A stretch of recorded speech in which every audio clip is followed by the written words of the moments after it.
to Mic Check Waifu Waifu.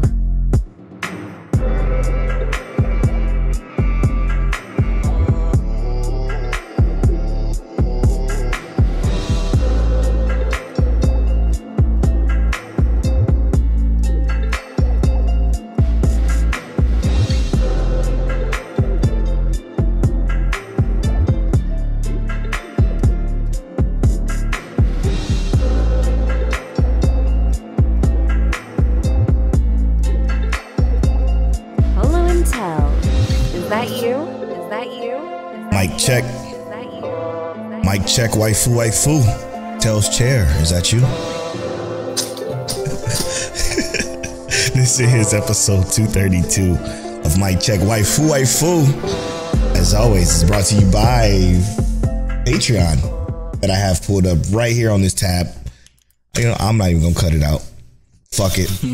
Shout out to the Patreon producers that support us each and every week, month to month. We appreciate you.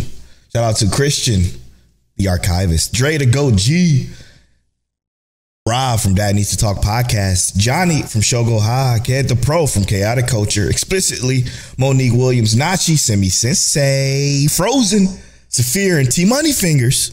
Thank you so much for producing this and many other episodes of the podcast. Make sure you go to patreon.com/MicCheckWaifu to get early access to the video version of the podcast, to get access to the Patreon exclusive conversational podcast, The After Story, get access to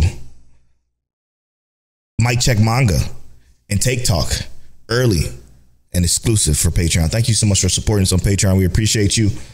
Make sure you go to youtube.com/@MicCheckWaifu to get subscribed there. We about to start pushing YouTube, even though most of you like to listen, and that's perfectly fine. But the video versions do go up a week later for everybody else for free. Hello, Saber. You're welcome to the podcast. This week it's going to be a unique week, an interesting week.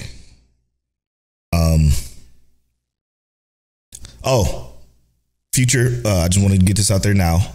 There will be no live episode this week because the time we will be doing a live episode, that's actually Christmas Eve. And we know a lot of you are chilling with your families and relaxing and celebrating. So no live episode this month, but we will be back January,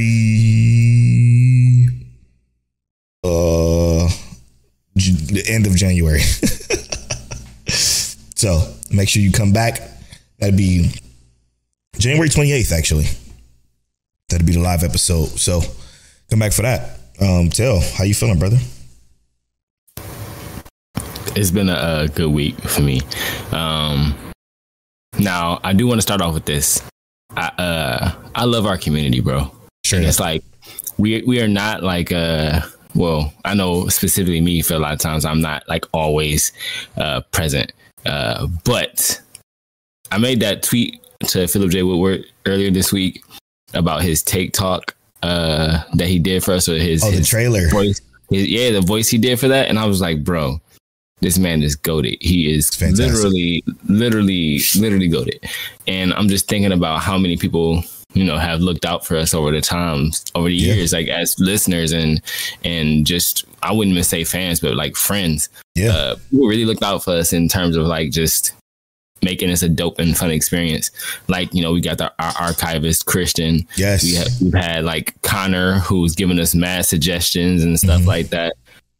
Christopher Goodwin, and you know, so many others. Holding down the Facebook group. Holding it down for us, you know what I mean? So yeah, I just want to say I appreciate everybody who has been vibing with us for so long. Now, this week has been a thick gaming week, obviously, for the Game Awards and all that happened. And at work, my part-time gig, someone challenged me to a Pokemon battle.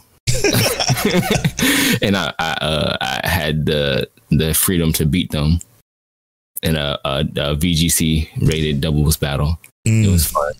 But my week has been mad chill, bro. It's chill. I did work more this week than I normally have been. Intentional, like you call for it. Yeah. I got like extra hours at Best Buy that I wouldn't normally have. You know, Geek Squad, just extra hours that I wouldn't normally have. Same regular on the training thing, but it's like extra hours. So I was less present because I'm just, holiday season, busier, more stuff to do, more money to make, that kind of stuff. Sure. But yeah, it's been a good week for me. How about you, Brolo? Same, man. It's just been a relaxing week. I'm gonna be honest. This goes to our previous After Story episode about grief. It's been a rougher week for me because of the year anniversary of losing two very close family members. Just came by, so it was like more so just kind of doing just other shit. You know what I mean? That like taking my mind off of stuff. You know what I mean? So it's like just chilling for the most part, just chilling. I do know, yeah. I do know that I've been exploring the realm of different video games that I haven't, either played in a long time or haven't touched. And it's been a good time, man. I gotta say, if it's one episode y'all should listen to, I know our most popular episode this year was 210, which was the summer anime like preview after we watched a bunch of summer stuff, we talked about all of it, which is gonna obviously happen for the winter as well. But I have to say, like, our best episode, I think, was last week. It was 231. I truly feel like that was one of the better episodes we've ever had. And you know how you talked about the community. What I love about the community is I posted it on Twitter. Shout out to T Money Fingers for dropping a follow for our guy at Dad Needs to Talk podcast. I love having conversations. I really hope he gets some time so he can fit on the show with us, because I think we will have some dope conversations. Because on a Blue Eye Samurai talk, he came and mentioned something. I'm gonna get into that a little bit later before I'm gonna get into it now, as a matter of fact. But he mentioned, like, you know what? Let's do it after we do episode of the week. Then we can get into just talk about whatever. Let's keep the structure we got. Then we just get into the show. This is gonna be a fucking weird show, because just bear with us. But what was your episode of the week this week? My episode of the week is a new one. It's going to be Shy. Oh, yeah. Shy. Any reason? It's something about like the emotional impact of these specific anime, because it's a hero anime, but I feel like it's not all about the hero. It's about the character development and, like, I guess, emotional expression. So to me, it's just like this episode was one of the most dynamic episodes for the show, other than like the previous episode that was last week. It's just last week had other really good things going on, so it was hard to say that Shy competed last week. But this week, it was available for Shy to step up and kind of have a spotlight here. For me, it's probably going to be 100 Girlfriends. 100 Girlfriends. Something really interesting happened, which is fucking, again, the show continues to be hilarious to me. I die laughing every time. Specifically, this episode brought something that kind of threw a wrench in this whole fucking thing. So I don't even know how or what is going to take place here in the next episode, but it was a really good episode, and it goes to show, like, this type of main character shines when he's just normal, when he's normal in this sense, because it's very not normal what's going on in this show, obviously, but normal in the sense of just, speaking truths and being genuine and not being a shy clusterfuck of a protagonist, which sometimes I get tired of in the realm of slice of life. That's all I watch. But it's nice, man. It's really nice to have a character like this and a show like this, where it's kind of more so lighthearted than anything, but still have moments of emotional impact and great characters. Like, every character has been fantastic, and I'm looking forward to next week for sure. So, that is one of the best things about that show, is the actual character diversity.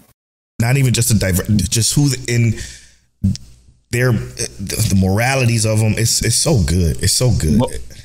And I guess that's kind of what I mean, because that could be a different thing, but it's like the character diversity, they're all different. Okay. But they all have like their own set of morals, and you can see how things align and coalesce together and build up this relationship that they're all kind of working towards. Very strange. I can agree with that.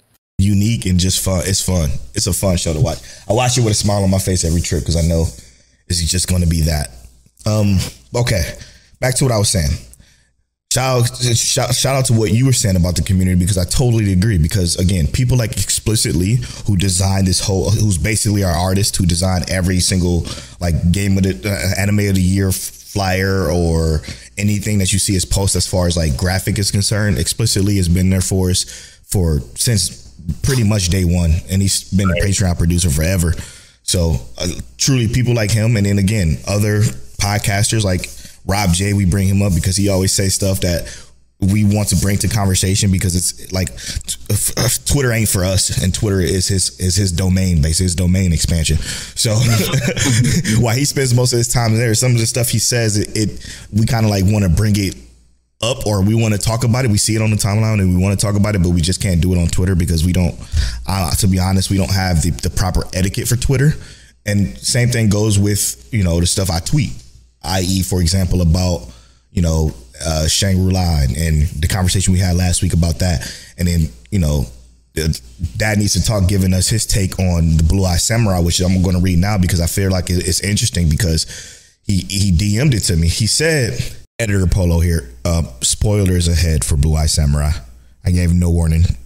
So if you haven't watched Blue Eye Samurai, skip ahead about 5 minutes.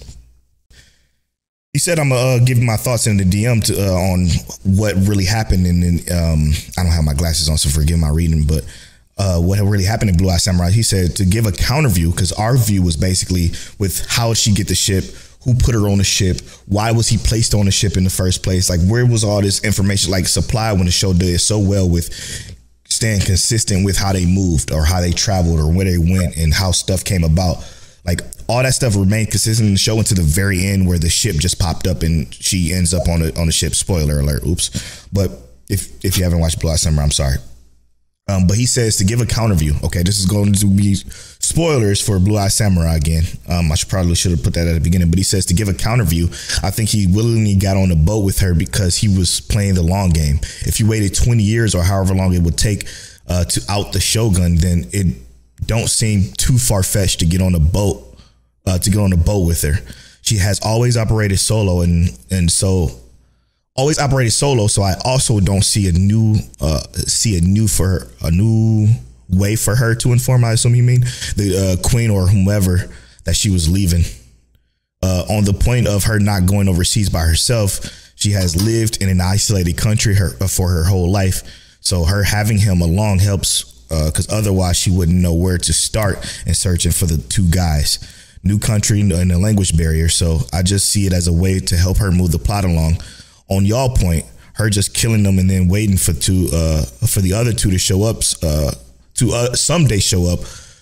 I guess that wouldn't be right. But if they are the most cautious of the bunch, and I doubt that their buddy, when they found out that their buddy was killed, they would bring them back to Japan, and it would have been the opposite and make them go deeper into hiding. And and what I said was, what you said, it makes sense for what you said.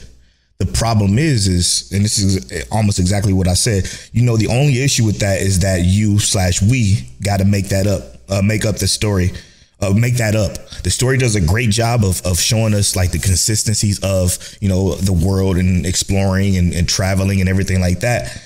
But this ship and her putting them on a ship just kind of popped up out of nowhere with no sense of explanation or anything to determine how or why they decided to do it. So like the fact that he had to come up with that in his head is great. Like you're creative for doing that. Like Rob from Dad Needs to Talk podcast, you're amazing, but that's something they should have conveyed to us, not us having to basically come to that conclusion on our own. You know what I'm saying? Yeah, and the issue with them not actually conveying that, it takes away from the consistency of the character, because we're at a point where like, all right, we've watched this character, and in terms of consistency, this is the way this character's personality works, right? We get that she wants to be alone. That's kind of how she operates. She wanted to be alone from the beginning. 100%. Now, why would she go alone with someone she already doesn't trust when she actually established at least two people in this journey that she now trusts at some point. She's going to go along with some big American man she don't trust to go find two other cowardly American men that she's going to have to find. So to me, as someone, I know she's revenge struck, like she's got to get her revenge, but it almost just doesn't seem like a well thought out plan for someone who's seeking revenge. And that's going deeper into it. I'm surface level still. I'm like, why, how the fuck instead of why the fuck? You know what I'm saying? Like, yeah. I'm just like, when did she take the time to handcuff him? Who handcuffed him? When did that happen? Yeah. Who made the decision to say, hey, you can get on this boat with him and send him overseas? And because he literally just destroyed our entire empire, including the Shogun. So yeah, you know, take our culture and everything, like, and just take them and run. You can have this ship. Like, none of that made sense, and that's where it falls apart for me. It's not that, you know, with her ambitions for doing so. Her ambitions is fine. Like, I totally get the reasoning for going over there. Like, that 100% makes sense. It's the how she got there that makes this story so disjointed for me, because again, it was so connected and so well threaded that her just like the credits rolling with her on the ship taking him across the seas was very jarring to me. That's the only part of the show that didn't really make much sense. Yeah, you know what I'm saying? It was a time skip. Essentially, that was unwarranted. Yeah, unwarranted time skip. You didn't need it. Like, you have all the time in the world to just convey your messages. You're a Netflix show, so just, you know, play it out. I mean, maybe Netflix made them cut it out. Maybe there was more minutes. The animation was too much. Right. Like, they could have even showed us like a montage with music playing, no dialogue of her having them cuffed or something, and walking them to the ship and either talking to, you know, the current emperor, the son of the Shogun. I mean, yeah, I don't know. Again, who okayed this? Who wrote off on it? You know what I'm saying? Like, I don't know. It didn't make sense. That's the only part of the show that was very jarring, and that's like the last 5 minutes. So, I mean, not that it changed my entire view of the show, because the show is fantastic. Right. It's one of the best I've seen probably this year. But and we're also being, I mean, I ain't gonna say we're being nitpicky, because I don't think that's a nitpick. I agree. But, I don't think so. I know we are a little nitpicky sometimes, but I don't think that's a nitpick. No. But you could say that. Just say we're being a little picky. Surgical. Yeah. Yeah. With what we're choosing to say we like and don't like with you know, these series and whatnot. And that's funny, because that goes to what we are, though. To be honest, like, the reason why we don't like Heavily Delusion is because of a lot of what happened there is happening. That happened in that show, and it's not good to us for it to be like that, you know. And plot holy. The best moments of that show were very disjointed from what the story was. Yeah. So it was like, what are we doing here? And it's intentional, but it doesn't make it good. Yeah. Like, regardless of their intentions or not. But I digress. So this is about to be an interesting episode, because we don't really have a topic per se like we normally do. We normally have topics. We normally have new stuff to talk about, new shows, new manga, but this time we really don't. So we're just going to kind of rock with what we got. And what we got is, this week sucked. It was either this is okay, yeah, or it was like, this is not what I wanted to see. Yeah. Because let's be real, and we'll probably talk about it later in spoiler talk even, but like Frieren, it wasn't a bad episode for Frieren at all. And it's like Frieren they just never have given us a bad episode. It's just, it's if this were any other anime, this would be a good to like great episode, but it's Frieren. So we're like, this is an okay episode. For me, it was still fantastic. And the reason why it was still fantastic is because we got more of a relationship type of centric dynamic going on here, which, again, if this show and Apothecary Diaries are two of the best shows this year, bar none, not even fucking close. Like, I was going to tweet that, but I didn't feel like it. I changed my mind.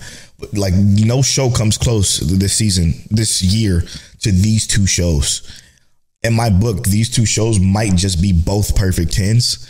And this episode proved it. Like, I'm getting something that we knew it was there, right? We knew that. We're gonna talk about it in spoiler talk, so I'm gonna save it, but it's fantastic. So those continue to be great. Both episodes continue, both shows continue to be great. But they were, you know, they were great still, but it wasn't great. It was just the impact of the week. Correct. Those were obviously, to me, like I said, I agree. They're the best episodes of the week, and everything else gave Shy a reason to shine for me this week. But even like, let's say like Dr.Stone was cool. Oh yeah, I actually really enjoyed this episode too. But it was like I guess a spoiler, but we got a lot in this Dr.Stone episode, and the most intriguing parts, obviously. Are we going to talk about Dr. Stone in spoiler talk? Because we do have some stuff we can talk about Dr. Stone for sure. We sure can. Yeah. All right. So, but like, there were some good episodes. It just wasn't like an overwhelmingly like, you know how we have our heat weeks. Yeah. It wasn't a heat week. And not to say every week has to be one, but there was just MF Ghost to me was not. It didn't pull me in. Overtake also didn't pull me in. And I mean, obviously they're different things. Protocol Rain was okay. What'd you feel about Undead Unluck, if you don't mind me asking, brother? Sure. You know what it is? What is this shit is just a more serious One Punch Man. More serious? Yeah. Why you compare it to One Punch Man? Why One Punch Man? Because this is exactly what One Punch Man is. It's satire.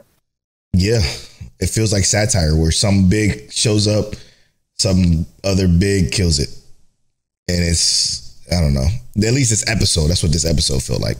Yeah, I guess this episode did set some expectations though. Yeah, it did. It set some expectations in it, and some actual reasoning. No, risk, I guess. Yeah. Yep. Because before it wasn't really that.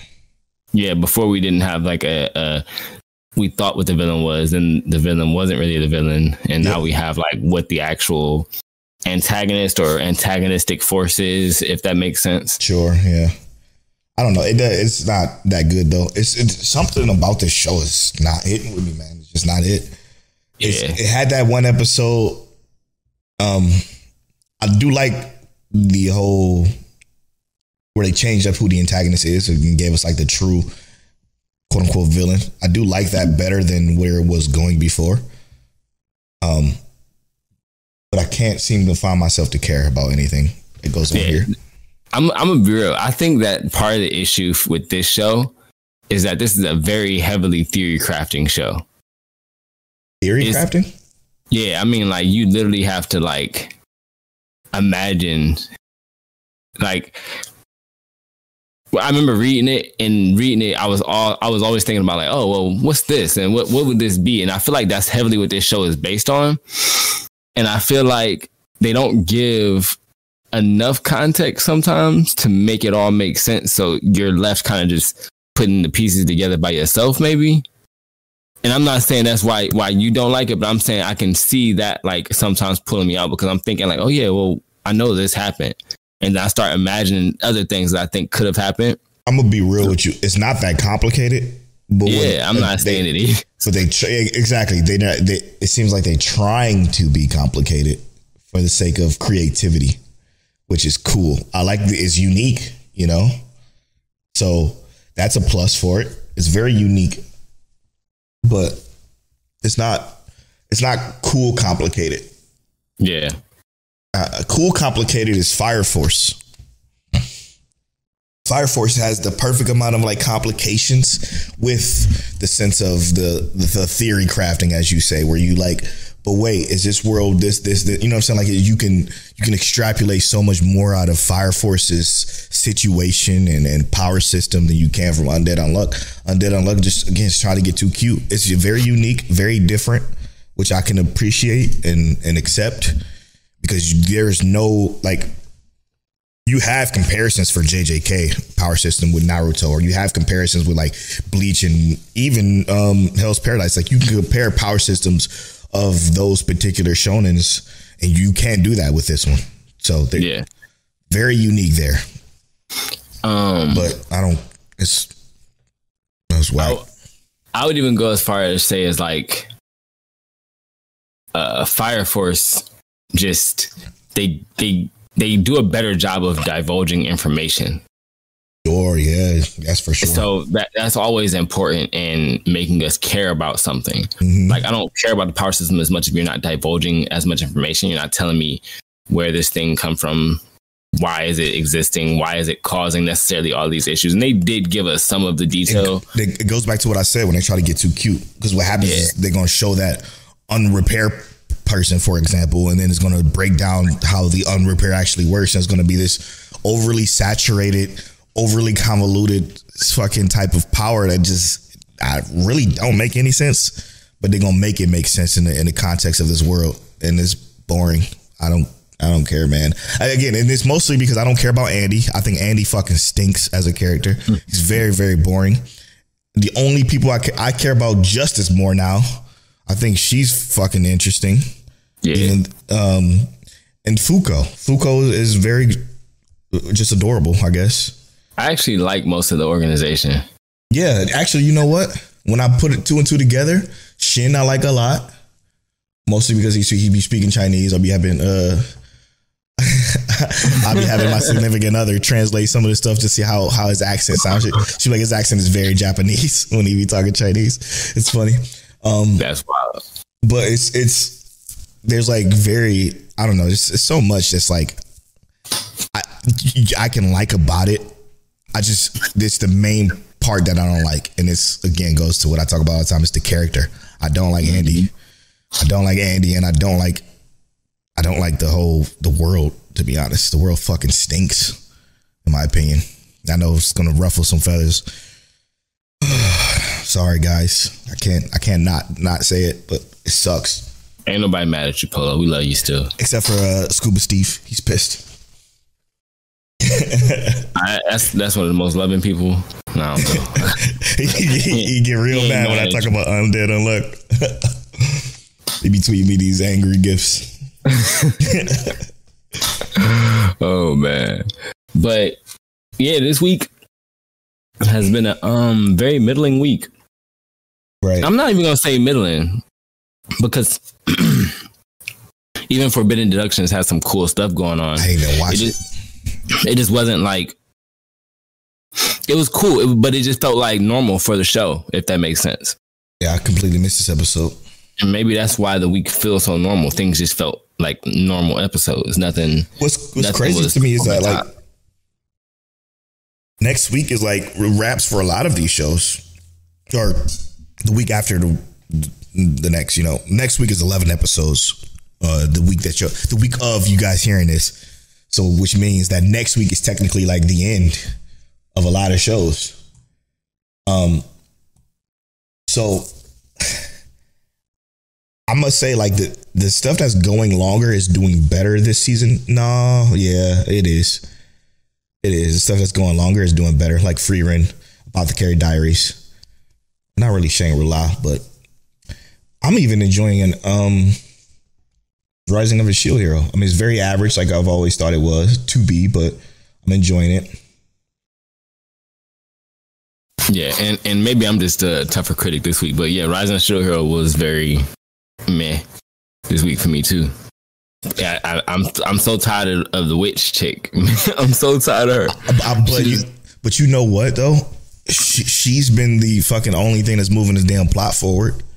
You know what I mean? Like the fact that we know his goal this season was to get them together, and she's basically helping them do that, which I like. I love the character that Ren is now. Like, even though the spirit guy disappeared for some weird reason.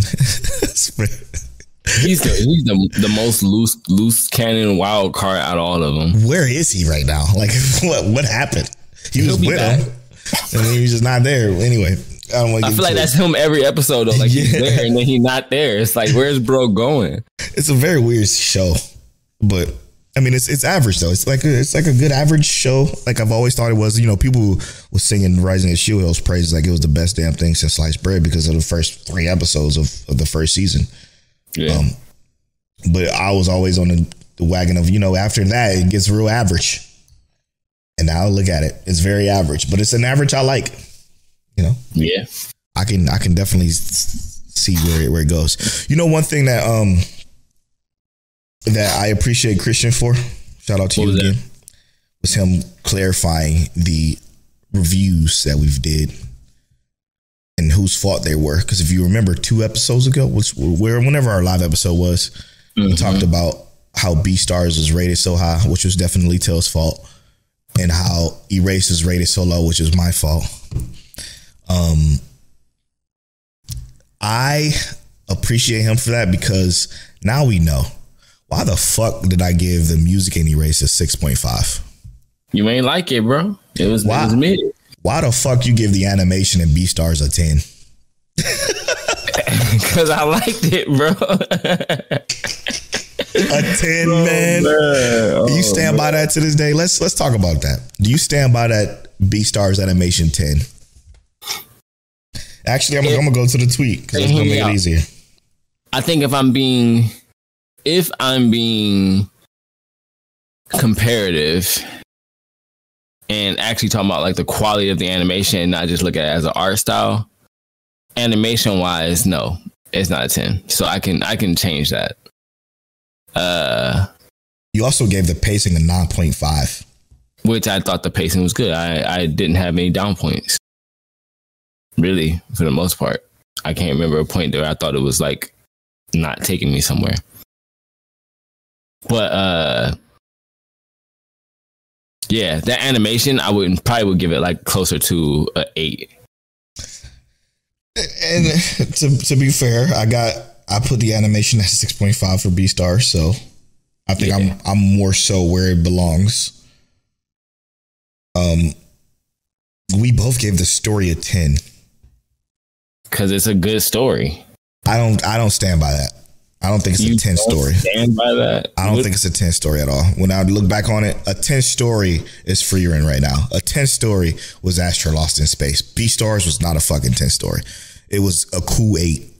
Mm-hmm. A cool 8. A cool 8 is where I go there.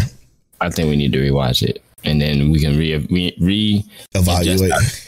Yeah, and figure out what we need to do, because ain't no way the story. I'll say a 9. Because there was a lot driving that story. The whole concept of the world, even entwined with the story, is the fact that the predators versus the herbivores, or the carnivores versus the herbivores, and how those are literally, they're trying to live in the same world, and that's why I gave the characters a 9. Yeah, but that concept itself ain't characters. That's more story and it could go either way. In my opinion, it can go either way. I guess so. We'll go with that. But I thought that was amazing. Erased. Now Erased is slightly lower, but it's only slightly lower by my standards. Slightly. Okay. Yeah. Like characters you gave a 10 to, pacing you gave it a 10, story you gave it a 10, animation you gave it a 7.5, and sound design you gave it an 8. Okay. I gave it a 9.5 for pacing, a 10 story, a 7 for animation, a 6.5 for sound design because it was really just average. And then I gave the characters a 9. So I'm not too far off. The sound design is what there was nothing really there to write home about. So I was a little confused by your 8. Mm-hmm. But everything else we were pretty much spot on with. I think that, and hear me out. I think that if we do reassess both of these, they'll both be different. And I think that also, like, for instance, realistically, I think Erased has the right score. If not, it could be lower. And B-Stars just can be lower. I don't think that B-Stars should be ahead of Erased. Do I think it looks better? I think it looks better for sure. I disagree there. That's cool. I think it looks better, but I don't think it's a better show than Erased. I can't agree with that at all. Not even close. And now I think those are two outside of Promised Neverland that are only reviews that are like fucked. You know what I mean? Well, Promised Neverland is only fucked because of season 2. That's true. You speak. That season 1 was phenomenal. And I think it was right where it belonged to. It was like 9.6 or whatever. I think we erased the score on accident. Christian, can you tell us what we gave?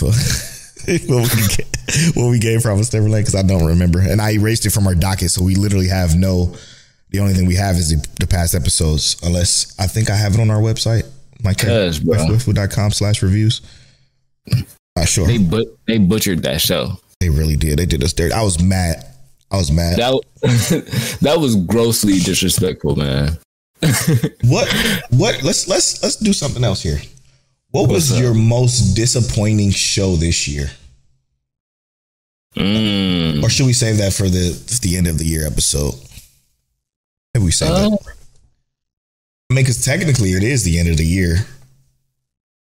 Like winter is 2024, so for 2023, what was the most disappointing show? Let's go real quick. Let's look at this. Like one that you were expecting to be good and ended up not being good. You know what I'm saying? Like shit like that. So, I mean, I have one right off the top of my head, but the only reason I'm disappointed is because the episodes are coming out like once a month. Talk to me. Zom 100. I really thought Zom 100 was like, and I'm not saying it was like it's an amazing show. Yeah. But it had a lot of really good qualities, bro. It had a lot of really good qualities, and all the hype to surround it made it feel like it was actually one of them shows that I'm not saying it was like a generational show, like it was this amazing breakthrough show, but visually it looked good. Audibly, it sounds good. Yeah. It was always like on a move to go somewhere. The characters, I'm not gonna say the characters were amazing, but they were cool. I didn't hate the characters, you know what I mean? So it was like there's so much about the show that was cool and good, but we get it once a month, if that. Well, I mean, it's gonna be the wrap this month, so we at least get it all from there. But I mean, again, it's a brand new studio. This is their first animation, so still, you know, I still believe that it's a great show, but I think my most hype that I'm most disappointed for is Vinland Saga Season 2. While I end up coming out liking Vinland Saga Season 2. Yeah. I think overall what the entirety of Season 2 was very, it was okay. You know, it was very okay. I expected more from it. That's all. So even as somebody who learned, thanks to Rob J, to have tempered expectations, my expectations were still higher than what we got. And it has what is that? It was a tapping noise? What that was? It was loud as hell. But that would be the most disappointing show this Well, what about one of your biggest surprises this year without choosing Frieren or Apothecary Diaries? That's a good ass question. I would say this. This was one that I wasn't expecting to like that I end up loving. And that's Oshinoko. Because I don't like musicals at all. But the musical tag is very misleading there. So I'm glad I ended up picking it up because it's also became one of my favorite shows this season. I feel that. A show that blew me all the way back. Blew me back in the half. Masamune Kun's Revenge are. Remember before you kept talking about it and I didn't even watch it yet. I hadn't even watched the first season. Yeah. And I was like, let me go ahead and watch this. And I turned it on, bro. It was very, it surprised. That's a good one, dude. Because that surprised me too. Every direction it went. I'm like, wait. Because it seems predictable, right? You would think it would be as predictable as season 1 was. Season 1 was very predictable, but it was still interesting enough to watch it. But season 2 was like, okay, this is about to happen. Nope. Whoa. Wait a minute. You know, it was very good. Right. Very big surprise there. I should have said my disappointed, and then let's do this. Our most disappointing sleepers. I don't even remember them, so maybe we shouldn't do that. Maybe we save that for like the end, like the last episode of the year. We'll save that for that because I'm gonna need to remember what our sleepers was first. Before we go into that, I'll be able to find them in the notes. True. Oh, because we do got them all. Yeah, we got to go back and find it. Anyway, let's take this quick break. What we spoiling this week?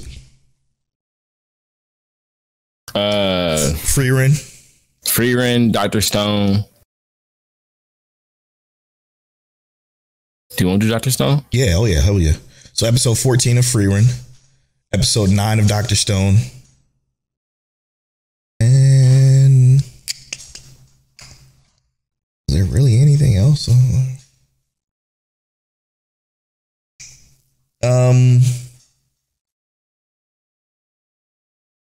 I was looking through the anime for the year to find my sleeper.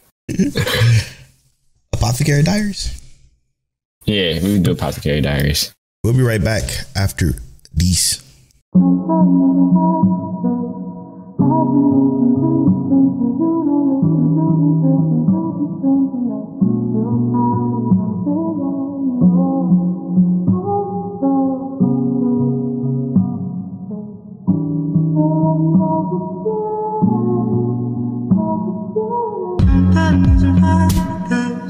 I've been missing paying attention. You don't listen. You be getting. You be spending all your time on their line.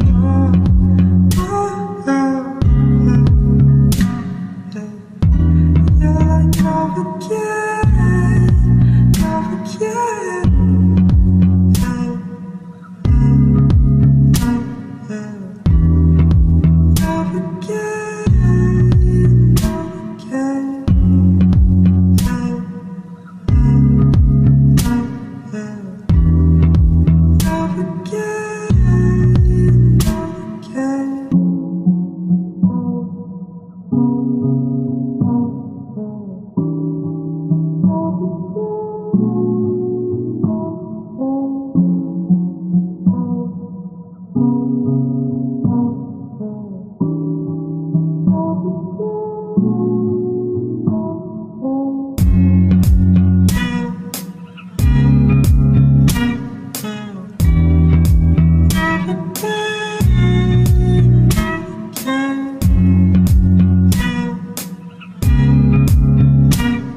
Welcome Black to episode 232 of Mic Check Waifu. I always love these palindrome episodes, especially when they got the twos in them, because it's like 232 of Mic Check Waifu.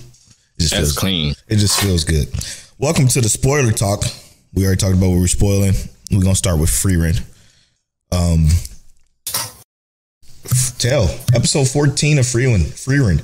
Again, you were a little bit less on it. I thought you was going to make this your episode of the week because of the implications of what we got. And it's to show that she had a romance that she may have not even realized was a romance, which was so touching to see. Now I also want to say, I'm not saying that this is a bad episode by any means. Right. I'm just saying in terms of like how high the levels were, let's say, for instance, because we've been getting like a mix of like action and calm, and then like even in the previous episode we got like some relationship highs in terms of like Stark and Fern.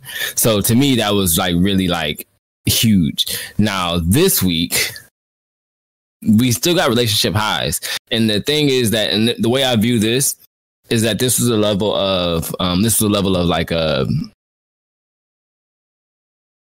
of consistency, but it was more like I was so interested in seeing how she actually felt about this, and her emotions being more covered up, that I wasn't like in like that moment of elevation where I'm like, yo, I got it. I was more like, no, let me kind of pay attention to what's going on here, because I was upset that, and hear me out, spoiler, because we in spoiler talk, you already know what it is.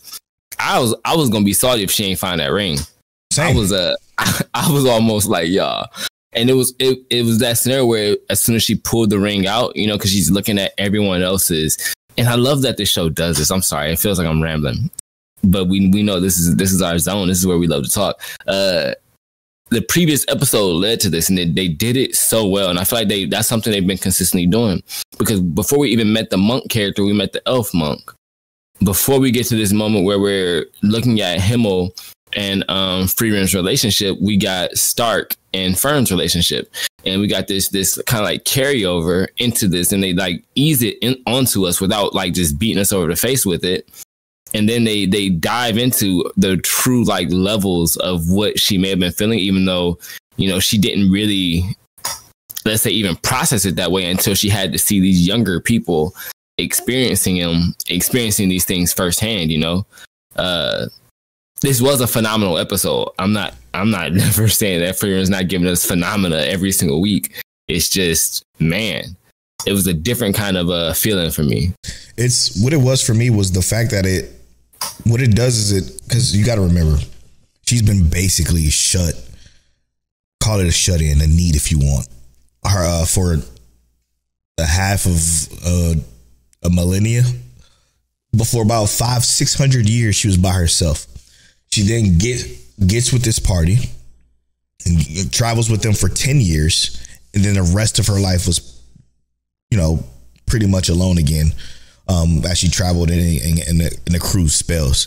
Then when she meets back up after the 50 years that they decided to meet back up for the comic show at the beginning of the show, when they meet back up, she realized their mortality compared to her immortality, which makes it realize like, shit, like that time I spent 50 years, that was just a page turn in a book for me, was 50 years for these fragile humans. And it made her like half a lifetime more. And it made her realize like these are people I loved, that I became close to, who time I just let slip by me because of my own immortality, essentially. So now she's seeing the stark difference, pun intended, I guess, between, you know, her current traveling party, and now she's starting to put that to the it's always, what's so good about it is always reflecting on her past, because it's like we're literally experiencing this show in her mind, essentially.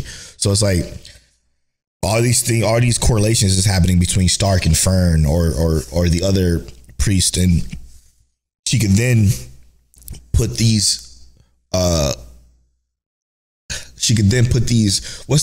do they say inside of the, because they put it in the bio very, very well. How will she come to understand what life means to the people around her? She's starting to understand what that life means to them, and now she's putting it together within her life, and it's like becoming this fucking realization journey that you gotta take care of time more. And that feels so good. Frieren is literally top 10 best characters of all time. Top 5 best characters of all time. And she is so stoic, but everything about her is just written well. And you know something? I heard the dub, and she sounds just as good in the dub, and it's very tempting to want to check out the dub. Bro.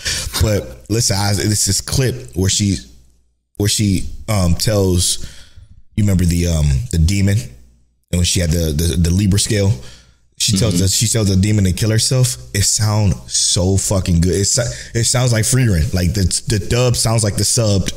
It's so fucking good. Pull up a clip right now if you can for me.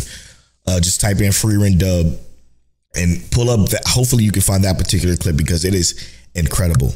I'm gonna continue to talk and ramble. I also love how Stark, who has no idea about relationships or birthdays or anything because of where he grew up, and the way they bring that into this particular situation with Fern, who also didn't have a normal way of growing up, brings their awkwardness together, and just their relationship is so, like, I want them to develop a romance, and I feel like that's where it's going, and I absolutely love that for those two, because then that means they're gonna, you know, have a family eventually, hopefully, and it's just gonna feel good to be a part of watching them grow up, which I hope we get to see. We got 28 episodes, so maybe there's a time skip that's like incredible, but it seems like Telfound didn't heard it. Nah, that was some phenomenal dub voice acting, bro. That's exactly what I thought, what I needed her to sound like. Yes, exactly right? Like the aura. Yeah. It feels so like nonchalant, but like also I'm better than you. All of it sounds exactly like what I needed. It's like I don't care, but also just so you know, I'm that. I'm that. I'm her. That was crazy. Hey, look. Like Polo just told me, go ahead and type in the Frieren dub, and that's all you got to look up in Google. It's the first trailer. Yeah. That's crazy. Actually, as a matter of fact, I might even play it on the show right here, right now, because why the fuck not? Frieren dub.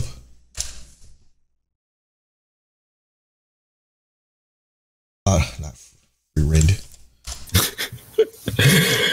Yeah, bro. That's good acting right there. Ara, the one standing before you, is a great mage who's lived for over 1,000.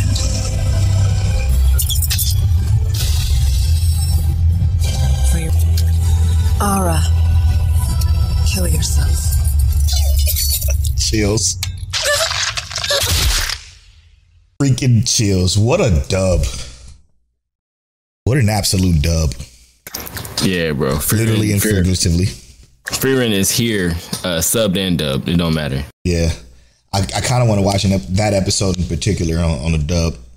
But yeah, now I want to see how well the others are executed now. I know, like Fern has to bring it too. So, I don't know. Great show. It's a perfect show. This is definitely going to hit the top 10. I think we need to have that top 10 discussion on probably one of our live episodes. And kind of rearrange our list, because maybe a live episode where we do, you know, the reintroductions. We do a nice little update to the top 10, and we kind of bring it. I think that's a great idea. That'll what we do. That'll be what we do. All right. So reintroduction 6, 5. I think it'd be no. Is it 5? I think we did 6 already. I think this would be reintro 7. No. Because what's the last reintro you did was? I do be getting creative. 1, 5. Is that right? See, this is why we have Christian, because we don't know. We don't be knowing shit. Let me type in re-intro.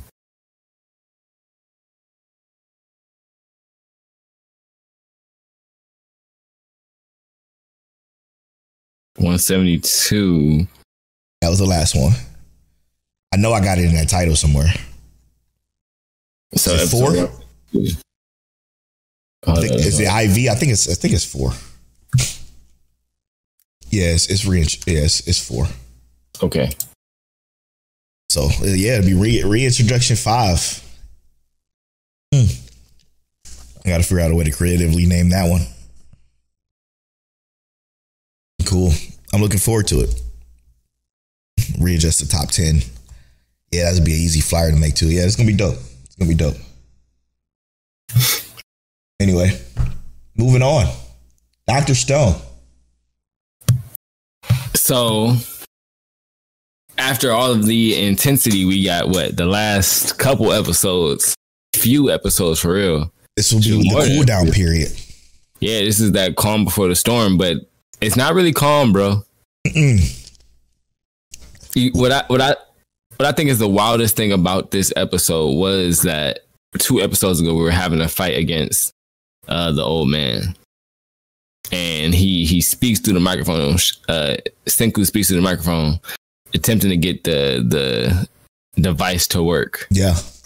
and it didn't work because of, it was too far away.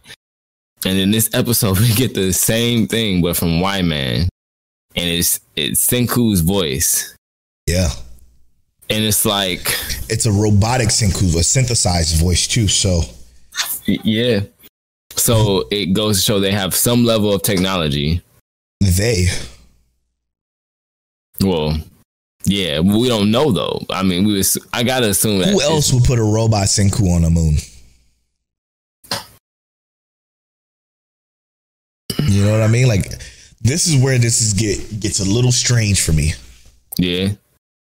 Why is there robot Senku? Why is there robot Senku on the moon? The only person capable of doing something that's crazy is Senku. So did Senku build a time machine? No, it wouldn't be anything like that. No, see, hear me out though. I'm going somewhere with this. This is I guess it's a gut check, but I digress. Why would he build a robot on the moon repeating something of the devices that we know that came from the sky to petrify people? Mm-hmm. Why would he do that unless there was an absolute reason? So this is what I'm thinking. He had to travel in time somehow, as adult Senku traveled in time, create his robot for it to say that, so then he can cure some kind of a global pandemic disease that fucking wiped out everyone before after he time traveled. You know what I'm saying? So but he left it running on the moon. Yeah, so Senku essentially was just trying to save humanity, but because that's the entire show. That's the entirety of the show. Yeah, so you're saying because of the healing capabilities of the petrification beam and the stuff, this was Senku's idea to save humanity from realizing that himself, he would be the one to save it twice. So, or once technically, but knowing him, he will want to unpetrify everybody to save humanity. So he petrified everybody. Okay, hear me out. This is I ain't never felt like you was reaching. I don't think I'm reaching at all. And you might be right, because hear me out. I feel like I'm absolutely right. It's weird, but I feel like it had to be. I feel like what they're gonna do, and actually I'm thinking about it. I think I hate this idea, but I feel like this is what they're gonna do. Not what you're saying is terrible. I think that what I hate is even worse. I think that it's gonna be his dad. No, we already saw the life of his dad. I know, but I feel like maybe he sent some kind of probe or something to moon. I don't know, bro. I feel like they're going to disappoint us with it. And I feel like your idea actually sounds cooler than the disappointment I'm expecting. I don't agree with that, because the time traveling thing is where it gets like, ugh. Yeah, it's like, ugh, right? But what else could they do that's going to be less disappointing? Because time travel isn't based in reality, right? So this show is predicated on doing experiments that are based in reality. Even as far-fetched and outrageous as they are in the Stone world, they're still like, oh, I know what that machine is. I know what that does, Mm-hmm. But this the only thing a robot Senku repeating the width of the earth to a petrification device, knowing exactly how it works. What the fuck else could it possibly be? It has to be a time travel situation to where he believed, and knowing that what the petrification can do, that he had to save the world from being from being gone. Mm-hmm. And I think that's literally the only way to do it. Unfortunately, I just wrapped up the entirety of Dr.Stone for y'all with that. But I think that's what they're going to do. It brings a lot of shock. Like if you're normally you're watching it, it's like, oh, that's so shocking. It was Senku the whole time. I would like if it was Senku the whole time, but it was different. You know what I mean? I don't know, bro. Something about, I feel like we feel the same way about the time travel. It's just like, it's a terrible idea. How do they do this and make it work? How do they do this and make it work? Okay, think about it, right? All right, think about this. He lives life normally. You remember the first episode? What was he trying to do? You remember? No, what was he doing? He was making something. He was making a rocket ship to go to the moon. Mm-hmm. That was he was in the science lab in school trying to make a rocket ship to go to the moon. So I thought that was when he was a kid. I thought it was like the flashback, but it was that. That's what he was doing. Yeah, that's what he always wanted to do. So that's what he was doing in that class. So then the petrification happens. Okay. Now we know how the petrification works. Okay. So now that we know how the petrification works, now that we hear his voice, he's the voice singing, the world needs to be this, right? So the future has caught up to the past, essentially. He sent something to the moon that was playing over thousands and thousands and thousands of years, I think. And it just happened. He just happened to leave it running when he died up there or something like that, or before he time traveled or some shit like that. You know what I'm saying? Because like it had to be something that particular time that petrified the earth, that protected humanity for 3,000 years, because it had to be some type of pandemic or something that came through and wiped everybody out that he had to protect. But what you're saying right now doesn't include a time machine. This sounds more realistic to me. If what you're saying right now doesn't include the time machine, let's say Senku sent something to the moon. I don't know, bro. He sent something to the moon, but what would make him forget that he sent something to the moon? Time travel.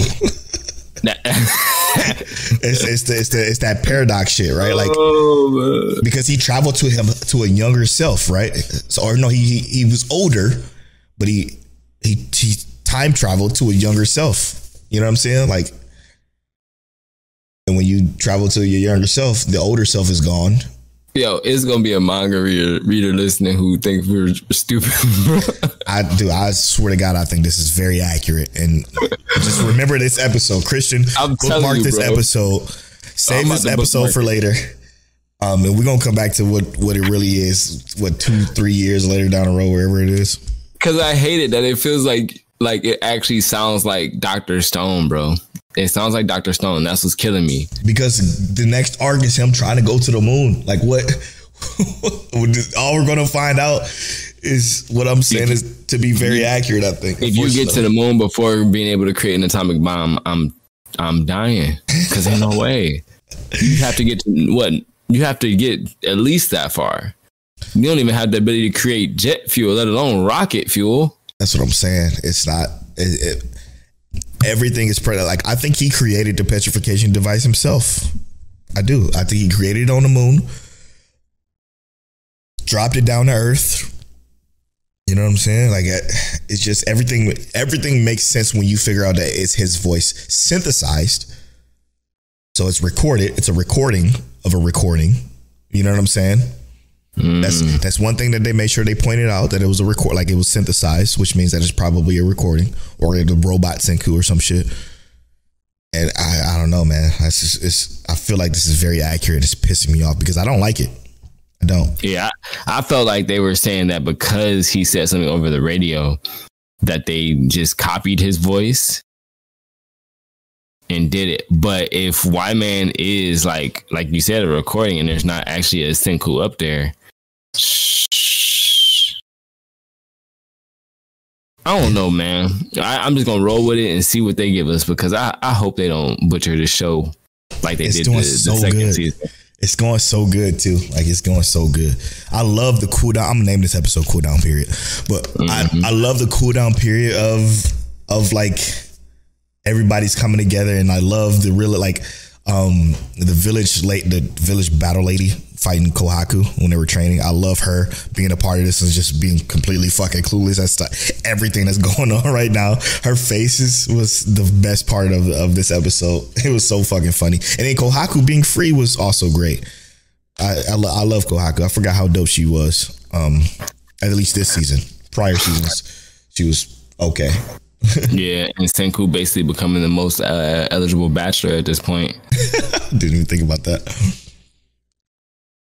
Yeah, so it's looking good. We don't know if they freed Hyuga yet. I hope they do. I do too, man. I feel like he realized, he was like, I believe in Senku. Like, I love that. But they were both like, yeah, we're probably not going to get freed, so catch you later. When they got petrified.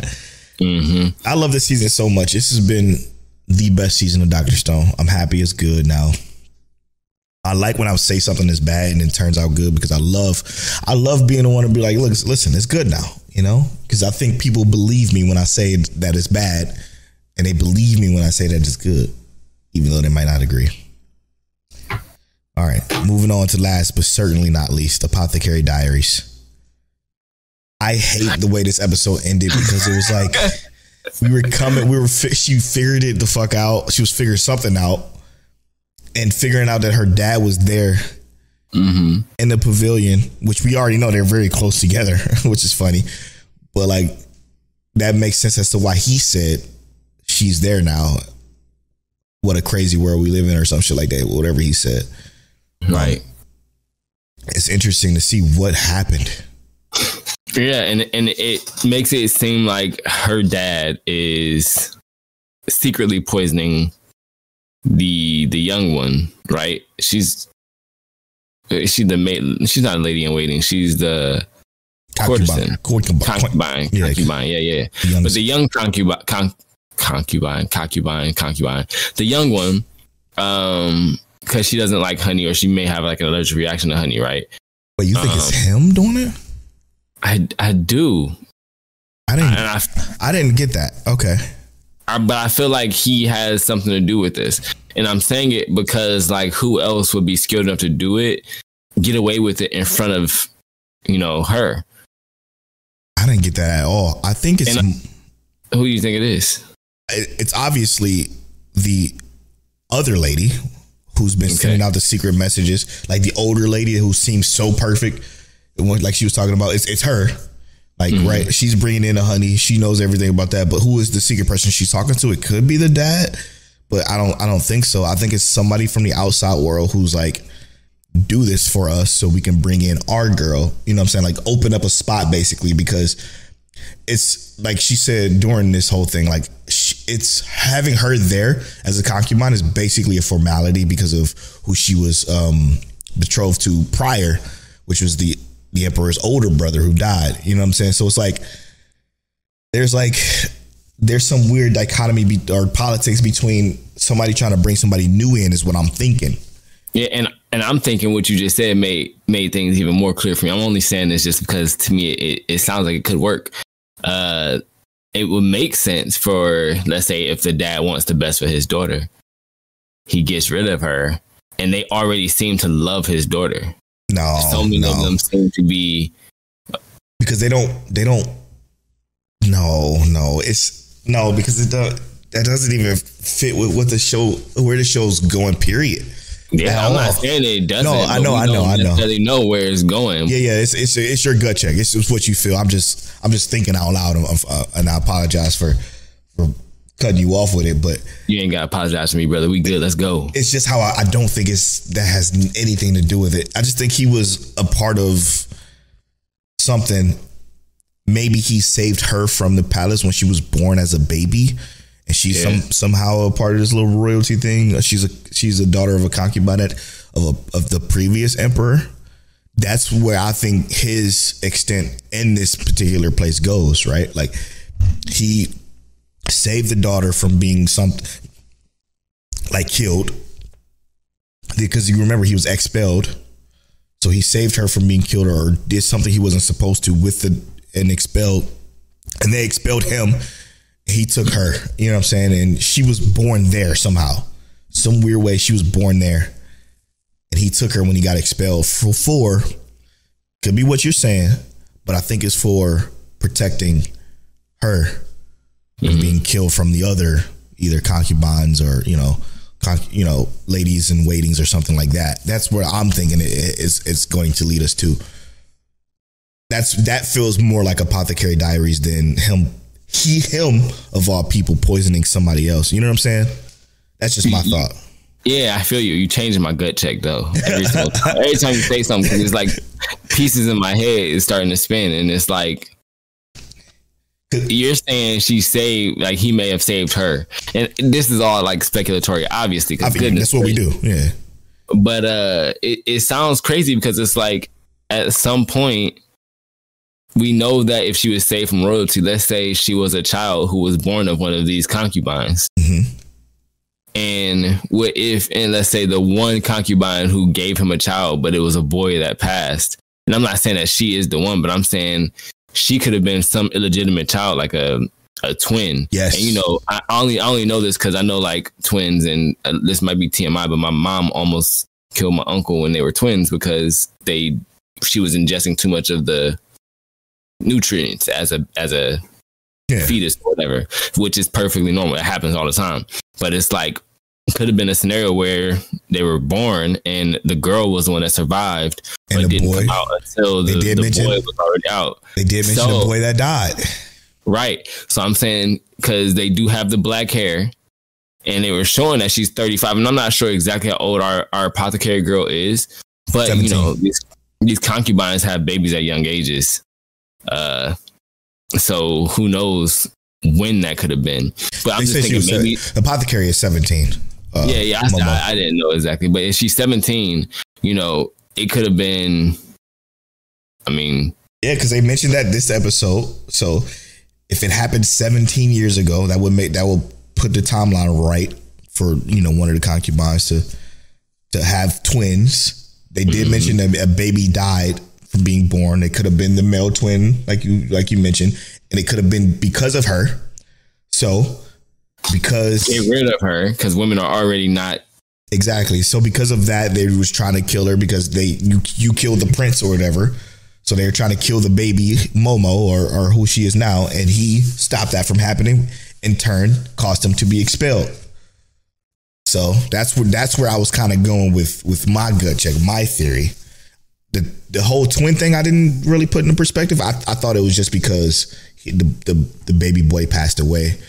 Yeah. And somebody else tried to kill Momo so they can take the place of whatever, you know, because that's how that politics work. It's been working like that since the beginning of the show. So that's where I was going there. But yeah, it could be a twin thing. That could be exactly it. Again, another great show. Again, if this came out by itself last year, it'd probably be anime of the year. What was our anime of the year last year? You remember? It was something great. 86. Duh. What do you mean? Yeah. So, well, I don't think it'll beat 86. It's there. It's up there. It's so great. Yeah. It's so great. All right. You know what else is great? What's that, brother? Following me on all social media. I'm at Polo Born Fly. I'm at King Teliano. You can follow our fuck that up. You can follow our social medias at Mike Check Waifu on X, Mike Check Waifu on Instagram, TikTok, and Threads. And as always, Mike Check. Hey yo, nah.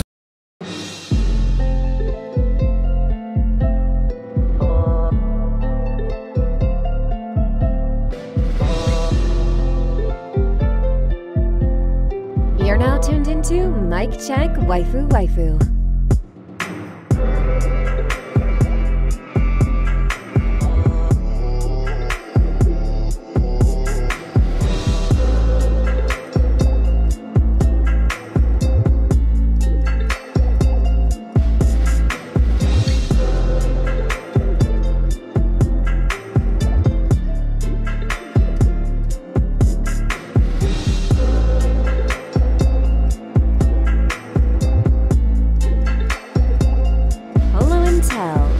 Is that you? Is that you? Is that you?